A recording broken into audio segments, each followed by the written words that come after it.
Salut la Team Justice, j'espère que tout se passe pour le mieux pour vous. Speed Actu aujourd'hui épisode, j'ai arrêté de compter, en plus de ça j'ai super chaud. Bon, ça n'a rien à voir, mais on s'en fout. Et au menu aujourd'hui, Francis, Dana et Tyson Fury. Bah oui, la boxe, le zaï, le divertissement, tu connais. Car à 35 ans et après une grave blessure comme celle qu'il tente actuellement de soigner, Francis Ngannou ne sera sans doute plus jamais le même. Cependant, il lui reste un objectif, un rêve à accomplir, celui de devenir boxeur professionnel. Et son objectif majeur reste ainsi celui d'affronter Tyson Fury dans le ring, dans un choc opposant, champion des poids lourds UFC et WBC. Bah oui, également, son objectif majeur est de se faire de l'oseille. Mais en plus d'une blessure qui se dresse sur sa route, il y a également l'obstacle chauve et avide de pognon. J'adore la métaphore quand même. Papa White, le président de l'UFC,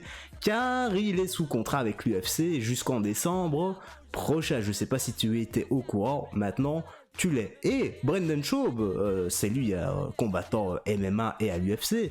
Pour lui, la raison est très simple du refus de Dana White. Et il a dit, j'ai vu que Dana White avait dit que Tyson Fury versus Francis Ngannou était une idée stupide, blablabla. Bla bla. Vraiment, ce n'était pas stupide pour lui quand Conor McGregor avait affronté Floyd Mayweather et qu'il s'est fait tout cet argent grâce à ce combat. Mais maintenant qu'il n'a pas sa part du gâteau, c'est stupide. J'adore, c'est extrêmement bien résumé à mon avis. Donc en gros, Dana White ferait sa coulante nerveuse dans son coin car il ne touchera pas sa part. Et franchement, je vois mal Francis les inclure dans le contrat. Bah non, c'est pas possible, parce que ce serait un réaliste 2 minutes.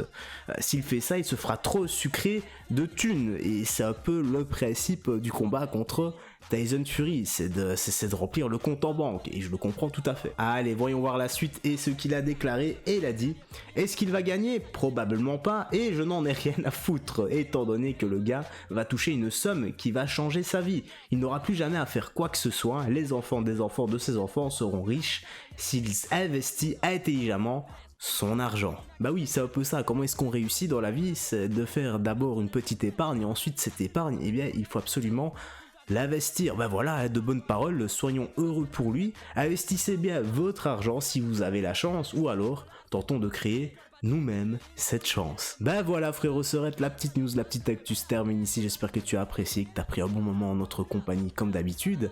N'hésite pas à liker, voilà, à partager, à t'abonner, à activer la cloche, tout ça tu connais également, ça aide à éclater l'algorithme de YouTube.